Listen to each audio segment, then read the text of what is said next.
खरगोश और कछुए की कहानी सुनी, दोनों की रेस लगी। खरगोश सोचता है ये क्या जीतेगा मुझसे, वो थोड़ा सा भगता सो लेता, फिर देखता अरे अभी तो बड़ी पीछे, फिर थोड़ा भाग लेता फिर सो लेता। कछुआ बेचारा धीरे धीरे धीरे धीरे धीरे धैर्य से चलता है। फिर एक जगह में खरगोश रुका, थोड़ा सुस्ताया, और सुस्ताते सुस्ताते कब नींद लग गई पता नहीं, और कछुआ महाराज उसके सामने से धीरे धीरे चलते चलते फिनिशिंग लाइन तक पहुंच गए। जंगल के सारे जानवर वहां इकट्ठे थे और सबने तालियां बजाई कि यह अनहोनी हो गई, कछुआ जीत गया भाई। कछुए को इनाम मिला, गले में हार मिले, फोटो खींचे, तालियां बजी। शेर बादशाह साहब ने बड़ी शाबाशी दी, भाई ये तो इतिहास हो गया, आज से हमारे पंचतंत्र का एक नया इतिहास लिखा गया कि कछुए ने खरगोश को हरा दिया। शेर बादशाह ने कहा इसी खुशी में हम पार्टी देते, सब लोग आ जाओ। सारे जानवर शेर की डांस पार्टी में चले गए। अब इधर खरगोश की आंख खुली तो सोचता है पता नहीं कछुआ अभी भी कहां होगा, चलो अब चलता हूं, बहुत टाइम खराब हो गया, शाम होने लगी, भूख भी लग रही। तो जब वो दौड़ के पहुंचा तो क्या देखता है, वहां पर फटी हुई झंडियां ही मिली, न शेर न बाकी जानवर। सोच में पड़ गया ये सब लोग कहां चले गए। भागा भागा घर गया तो पता चला पत्नी उसकी सिर पकड़ के बैठी हुई थी। बेवकूफ, क्या किया तूने, हम खरगोशों की इज्जत मिट्टी में मिला दी, कछुए से हार गया। मैं कहूंगी तुम कछुए की भांति भले चलो, धीरे धीरे धीरे धीरे धीरे धीरे धीरे धीरे पहुंचोगे, खरगोश की तरह छलांगे मत मारो। यहां छलांग मारी फिर सो गए, फिर छलांग मारी फिर सो गए। ऐसे अद्भुत कारनामे हमारे चेले करते हैं कि क्या कहें। ये पिछले दिनों में एक महिला आई गुजरात से, वो कहती है रोए रोए रोए रोए रोए, पता नहीं एक तो रोती क्यों है औरतें, माने रोए बगैर बात नहीं होती, तुमसे बात करो, रो क्यों। अब वो रोए जा, भाई बोल क्या, बोल नहीं तो मैं जा रही हूं। फिर बोली मैं घर नहीं वापस जाना, मैं अब यहीं रहना चाहती हूँ। मैंने कहा देखो ये निर्णय ऐसे नहीं लिए जाते, सोच समझ के लिए जाते हैं। तुम्हारे बच्चे ब्याहने हैं, ये है वो है, और पति से तूने चर्चा नहीं की होगी, कई बातें हैं, थोड़ा सोचो आराम से, don't get emotional, don't get emotional. नहीं हम हर बार ऐसे चले जाते पर हम बड़े दुखी होते हैं जाके, इस बार मैं नहीं जाऊंगी। मैंने कहा अच्छा सोचते हैं, देखेंगे देखेंगे। मैं एक ओपन स्पेस है, देखेंगे, इट्स ओपन स्पेस। शाम होने पर जब मैंने देखा कि वो दिख नहीं रही महिला, कहां गई, कहते जी वो तो चली गई घर। क्या बात कहां गई, बोले वो गई। मैं बहुत अच्छी बात है, बहुत अच्छी बात है, क्योंकि हम तो पहले ही कह रहे थे कच्चे मन से कुछ भी करोगे वो सही नहीं हो सकता है, वो सही नहीं होगा। तो लोग खरगोश की तरह चलते, 1 मिनट में हम सब छोड़ देंगे यहीं रहेंगे, और फिर 1 मिनट में हम गुरुजी आपको छोड़ देंगे, हम घर जा रहे हैं।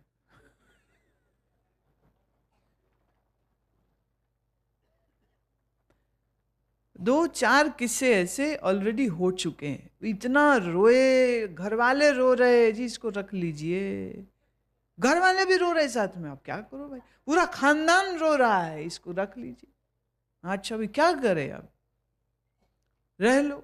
फिर उनके नखरे शुरू हो जाए, यहाँ गर्मी बड़ी है, यहाँ ठंड बड़ी है, यहाँ बर्तन बहुत बड़े बड़े मांजने पड़ते हैं, हमने तो घर में ऐसे कभी किया नहीं है, यहाँ लोग कैसे हैं। फिर सब बुरा लगने लग जाए, थोड़े जब तक आया नहीं तब सब अच्छा लग रहा होता है, आ जाता है ना तो फिर उसको सब बुरा दिखने लगा, ये ठीक नहीं, ये ठीक नहीं, ये ठीक नहीं, ये ठीक नहीं। मैं कहती हूँ तू ठीक नहीं, चल आउट। तो एक गेम चलती रहती है आश्रम में। तो कई आते हैं, जाते हैं, आते हैं। हम फिर क्या करें ना, इतना ये लोग अपनी भावनाओं का और करुणा को जगाने की कोशिश करते हैं, फिर कभी कभी हम हाँ कर देते हैं। क्या करें, हम भी बड़े कच्चे खिलाड़ी हैं। चक्कर ये है, हमें गुरु होने की ट्रेनिंग नहीं मिली। आई एम नॉट सर्टिफाइड गुरु। क्या करें अब बताओ। तो ये शिष्यों के केसेस को हैंडल करते करते करते हमारा एक्सपीरियंस बढ़ता चला जा रहा है। एक समय था कोई मेरे सामने जरा सा रोए तो हम सब छोड़ के उसी को देखते थे, भाई क्या, क्यों, किस लिए। अब लगे रहो, लगे रहो, मुझे इससे कोई लेन देन नहीं। रो, कितनी देर रोएगा? 2 घंटे? मैं इतना पूछ लेती हूँ, कितनी देर रोना है? 2 घंटे, 4 घंटे, 6 घंटे, 8 घंटे, पूरा दिन, 4 दिन, कितने दिन? जब रोना खत्म हो जाए तो मेरे सामने आना। फिलहाल आप कहीं ऐसी जगह में चले जाइए जहां आपको कोई और न देखे। तुम अपने मन के कांटे दूसरों को क्यों चुभा रहे हो? लोगों के सामने, गुरु के सामने तब जाइए जब मन खिला हो, प्रसन्न हो। क्यों रोना? किस लिए रोना? वाय? किस लिए रोना? खरगोश की तरह मत चलो।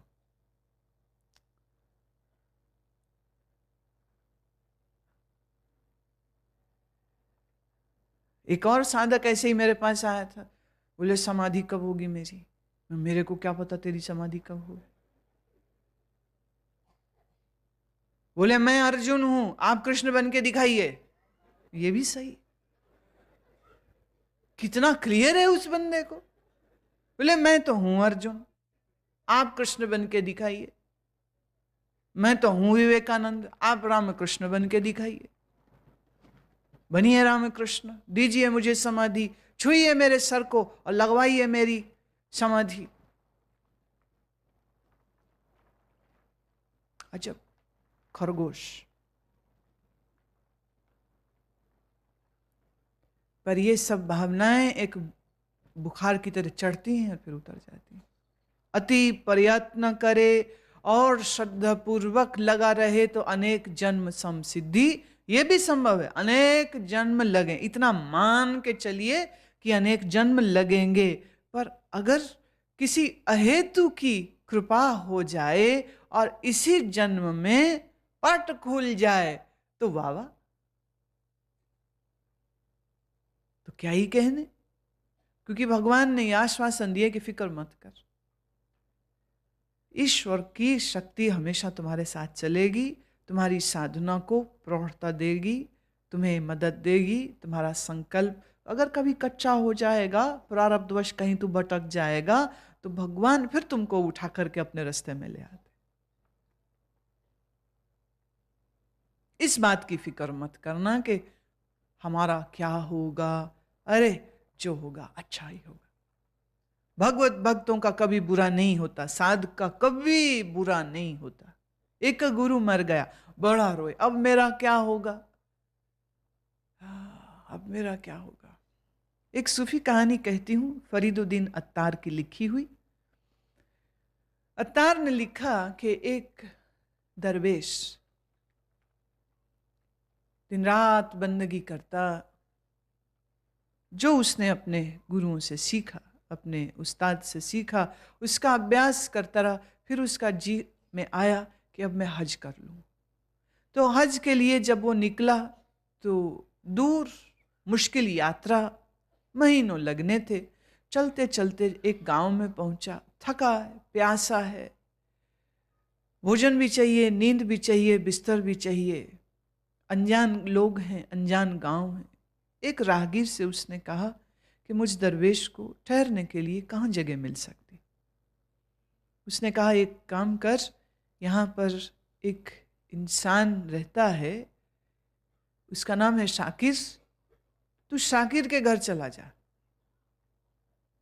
वो इस इलाके का सबसे अमीर आदमी है और बहुत दिलदार दयावान है। ऐसे तो इस इलाके का सबसे बड़ा सेठ हमदाद है, लेकिन हमदाद की जगह तू शाकिर के घर जा। दरवेश शाकिर के घर गया। शाकिर का अर्थ होता है जो शुक्र करता रहे, शुक्राना करता रहे। शाकिर जैसा सुना था इसके बारे में बिल्कुल वैसा ही निकला वो। शाकिर ने उसे अपने घर में पनाह दी, भोजन दिया, बिस्तर दिया। उसकी बीवी, उसके बच्चे, उसकी बेटियों ने बड़ी उसकी खातिर की। 2 दिन वो ठहरा। तीसरे दिन जब चलने लगा तो रास्ते के लिए खाना, भोजन, पानी, खजूरें सब दिया। दरवेश ने कहा, शाकिर तू कितना अच्छा है, तू कितना अमीर है कि तूने इतना मुझे दिया है और तुम्हें जरा भी सोचना भी नहीं पड़ता है। तू मुझे जानता नहीं और फिर तुमने मेरे लिए इतना कुछ किया। शाकिर ने अपने मकान की तरफ नजर दौड़ाई और कहा, ये गुजर जाएगा। दरवेश निकला तो पूरे रास्ते सोचता रहा कि उसके मुर्शदों ने कहा था कि जल्दीबाजी में कोई निर्णय मत लिया करो और जब किसी से कोई बात सुनो तो उसकी गहराई में जाया करो। वो अपनी दिल की धड़कनों को सुनते हुए, जिक्र करते हुए मन के किनारे बैठा और मन के विचारों को देखता रहा और सोचता रहा कि क्यों कहा शाकिर ने अपने धन, अपनी अमीरी, अपनी दौलत की ओर इशारा करते हुए यह भी गुजर जाए। क्या यह कोई आने वाली घटना के बारे में कह रहा था या वैसे ही? मक्के पहुंचा, हज किया, वहीं ठहर गया। साल बाद लौटना हुआ। उसके चित्त में बड़ा ख्याल था कि मैं एक बार फिर शाकिर को मिलूं। पर जब वो पहुंचा तो क्या देखता है, शाकिर का मकान है ही नहीं। लोगों से पूछा, उन्होंने कहा वो तो अब हमदाद के घर नौकर है। एक बाढ़ आई थी जिस बाढ़ में उसका मकान बह गया, भेड़ बकरियां बह गईं, गरीब हो गया, अब उसको नौकरी करनी पड़ रही। हमदाद, तू वहीं मिल ले उसको। दरवेश बड़ा हैरान हुआ, इतना नेक आदमी इतने बड़े दुख में। गया वो हमदाद के घर। शाकिर को मिला तो उसके बदन पर फटे हुए कपड़े, उसकी बीवी और बेटियां भी साथ में थी। दरवेश ने कहा, बड़ा दुख हुआ सुन के, तेरे जैसा नेक आदमी और तेरे साथ इतनी त्रासदी घट गई। शाकिर ने गंभीर स्वर में कहा, यह भी गुजर जाएगा। हमदाद भी नेक आदमी था। दरवेश को इस घर में पनाह मिली, वो यहीं रहा। फिर जाने की बारी आई तो शाकिर ने फिर उसको उतना तो नहीं पर कुछ रूखा सूखा खाने का दिया, पानी साथ में दिया। कोई 2-4 साल गुजर गए। दरवेश हमेशा शाकिर को याद रखता। फिर एक दिन दिल आया, मक्का जाने की फिर चाह उठी, फिर उसी रास्ते से गुजरा, फिर हमदाद के घर गया। पर जब हमदाद के घर पहुंचा तो क्या देखता है, मालूम हुआ कि हमदाद की तो मौत हो गई है और उसने अपना सब कुछ शाकिर को दे दिया क्योंकि उसके अपने कोई औलाद नहीं थी। शाकिर फिर से अमीर हो चुका है, उसके बदन पर फिर रेशमी वस्त्र है, उसकी बीवी फिर सुंदर कपड़ों में है, उसकी बेटियों की शादियां हो चुकी हैं अमीरों के घर। दरवेश अंदर गया। वो कहते, अरे वाह शाकिर, इतना अच्छा, इतना बढ़िया, खुदा ने खूब रहमत की तेरे पर। शाकिर ने फिर गंभीर स्वर में कहा, यह भी गुजर जाएगा। कुछ दिन दरवेश ठहरा, मक्के गया। इस बार वो मक्के कोई लगभग 2 साल रहा। वापिस लौटा, फिर चाह हुई कि आते हुए अपने उस दोस्त को मिलूं। पर जब पहुंचा तो मालूम हुआ कि शाकिर तो फौत हो चुका, मर चुका। उसने कहा फिर उसकी कब्र कहाँ है? मैं उसकी कब्र पर जाके नमाज पढ़ूं, दुआ करूं अपने उस दोस्त के लिए। लोगों ने शाकिर की कब्र का पता दिया। जब दरवेश वहां पहुंचा तो उस कब्र पर एक तख्ती लगी थी, यह भी गुजर जाएगा। बहुत रोया दरवेश, बहुत रोया, यह भी गुजर जाएगा। अब इसका गहरा अर्थ क्या हो सकता है? उसने बड़ी दुआएं पढ़ी, बड़ी निकला अपने डेरे को। कई साल गुजर गए, फिर कई सालों बाद एक काफिला जा रहा था मक्के की ओर। इसे लगा जिंदगी की एक हज और कर सकता हूं, अब चल तो नहीं सकता, पर ऊंट की सवारी मिल रही थी तो दरवेश ऊंट पर बैठ गया। पर रास्ते में शाकिर का गांव आना था, रहा न गया। लगा मैं जाऊं उसकी कब्र पर एक बार, 2 फूल चढ़ाऊं, कुछ दुआ करूं। और जब वो पहुंचा तो जिस जगह शाकिर की कब्र थी, अब वहां कब्र ही नहीं। पूछा क्या हुआ? बोले तूफान आया था, चीजें गिरी, टूटी, कहीं जमीन धस गई, सब बदल गया। और वो कब्र कहां गई पता नहीं। आया भी लंबे अरसे के बाद था, चीजें भी इतनी बदल चुकी थी। जहां उसकी कब्र थी उसके आसपास अब आबादी थी, बस्ती थी। कब्र ढूंढे से न मिली। आज दरवेश को शाकिर का यह वचन पूरी तरह समझ आया, यह भी गुजर जाएगा। उसकी तो कब्र भी गुजर गई, पता ही नहीं कहां। ये जिंदगी बड़ी छोटी सी जिंदगी, इस जिंदगी में काम बड़ा गहरा और ऊंचा करना है। ये वो लोग कर पाएंगे जो अति प्रयत्न करते हैं और धैर्य पूर्वक करते हैं। भगवान कहते हैं तपा शिव्योस अधिक योगी ज्ञानिभ्यो अपि मतो अधिक कर्मिभ्य चाधिको योगी तस्माद् योगी भवार्जुन। योगी तपस्वियों से श्रेष्ठ है और शास्त्र के ज्ञान वालों से भी श्रेष्ठ है, तथा सकाम करने वालों से भी योगी श्रेष्ठ है। इसे अर्जुन तू योगी हो। पहला, तप करने वाले तपस्वी, शरीर को तपाने वाले, शरीर को पीड़ा देने वाले। कोई ठंड में रहता है, कोई गर्मी में रहता है, कोई पंचाग्नि तापता है, कोई बर्फ में रहता है, ये शरीर तपा रहा है। इन तप करने वालों से। कोई भूखा रहता है, अन्न त्याग देता है, ये तप करने वाले, भौतिक शरीर को सुखाने तपाने वाले तपस्वी से योगी श्रेष्ठ। जो शास्त्रों को पढ़ते हैं, वेद वेदांत संस्कृत ग्रंथों का जो अध्ययन करते हैं, उनसे भी योगी श्रेष्ठ है। जो सकाम कर्म करते हैं, माने यज्ञ दान तप तीर्थ।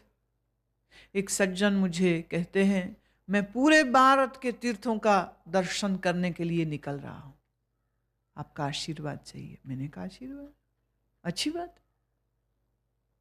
तुम्हें अगर वो अच्छा लग रहा है, क्यों कर रहा है मैंने नहीं पूछा, किस लिए कर रहा है ये भी नहीं पूछा। उसने कहा मैं पूरे भारत के तीर्थों का दर्शन कर। अच्छी बात है, कामना से कर रहा है तो भी अच्छा है, बिना कामना के कर रहा है तो भी अच्छा। परंतु सकाम कर्म करने वालों से भी योगी श्रेष्ठ होता है।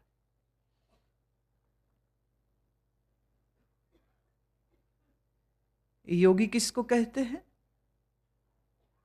जो राजयोग का अभ्यास करे वो भी योगी है। जो भक्ति का अभ्यास करता है, भक्ति भाव में रहता है, वो भी योगी। जो सांख्य योग का, वेदांत का चिंतन करता है, वो भी योगी है। जो धारणा ध्यान प्राणायाम करता है, वो भी योगी।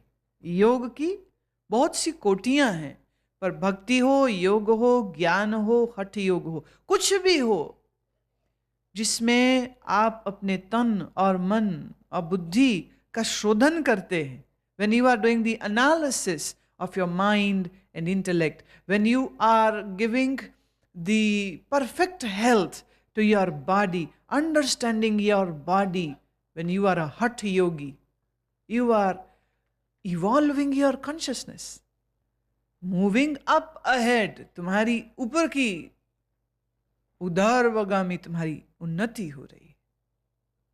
एक आदमी तीर्थ करता रहता, अभी ये गया, अभी यहाँ गया, अभी यहाँ गया, अभी यहाँ गया, अभी, अरे जाना आना बड़ी मेहनत का काम है। हठ योग प्रदीपिका कहती है कि योग अभ्यास करने वाले को ज्यादा यात्रा नहीं करनी चाहिए, सारा रूटीन गड़बड़ हो जाएगा उसका।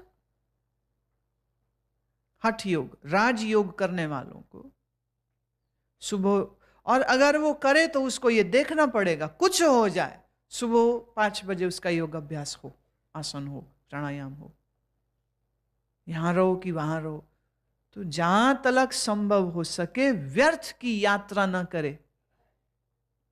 एक बार मेरे एक चेले ने मेरे से कहा, वो हम जहाँ कहीं प्रोग्राम के लिए जाते हैं, सत्संग के लिए, तो साथ में चलते, तो एक दिन वो कहते, हमारी साधना बड़ी बिगड़ रही है, आपके साथ कभी यहाँ जाओ, कभी वहाँ जाओ, कभी यहाँ जाओ, कभी वहाँ जाओ।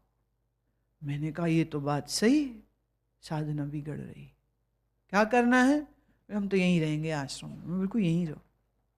बेवकूफ, गुरु का सानिध्य, इससे बड़ी साधना क्या होगी? पर जो अपनी अकल को गुरु से बड़ी समझता है, वो ये नहीं समझ पाएगा कि एक ब्रह्मवेत्ता गुरु का सानिध्य कितनी मुश्किल से मिलता है। प्राणायाम, आसन तो कोई भी मूर्ख कहीं भी बैठ के कर लेगा, और एक जीवित जागृत गुरु का सानिध्य छोड़ के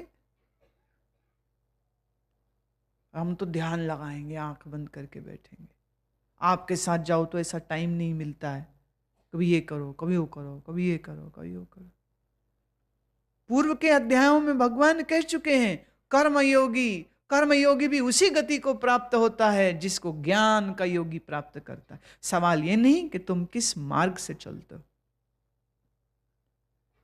सवाल ये है कि तुम निरअहंकार होकर साधना को करो।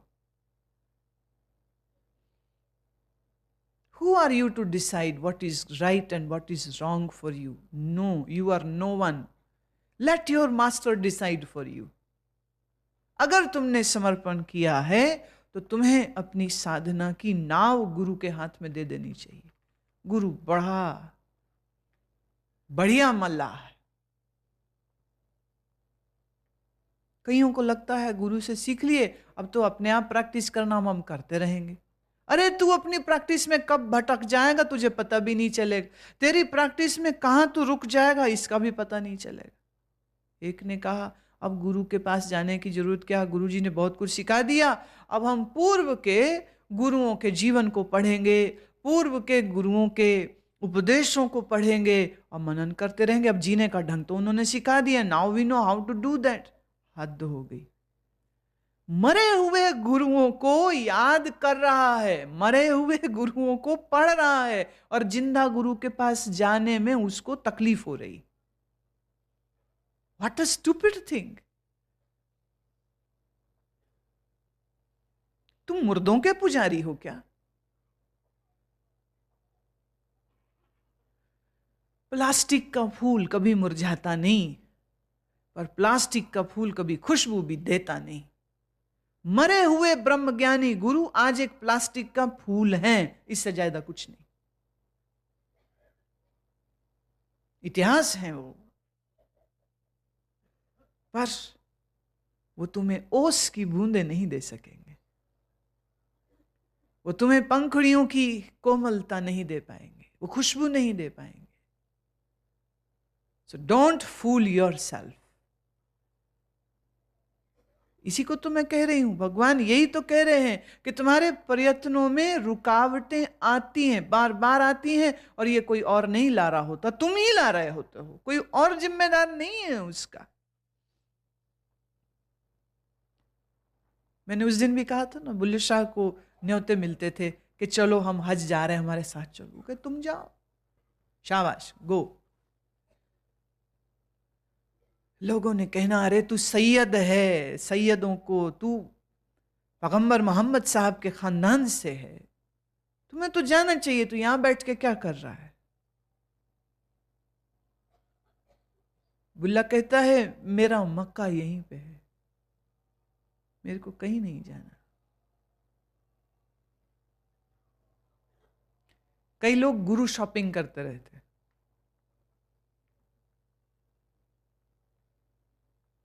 गुरु शॉपिंग मतलब ये गुरु से भी कुछ ले, ओ गुरु से भी कुछ ले, ए गुरु से भी कुछ ले। और फिर कहते हैं, देखिए हमें तो यही सिखाया गया, सब अच्छे हैं। मैंने कब कहा सब अच्छे नहीं है? मैं तो हमेशा ही यही कहती हूँ, सब अच्छे। होम्योपैथी भी अच्छी, एलोपैथी, नेचुरोपैथी, यूनानी, आयुर्वेदिक, जड़ी बूटी, सब अच्छी चीजें। पर तुम सब चीजों को एक साथ तो नहीं खा सकते हो ना। You have to follow one particular methodology.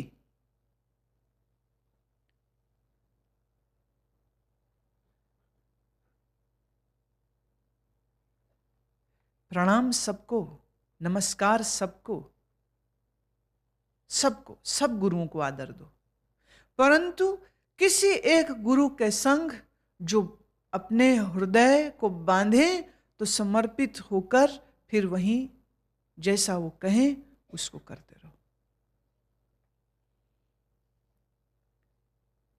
वेदांत के सारे ग्रंथ गुरु भक्ति बोलते थकते नहीं हैं, थकते नहीं।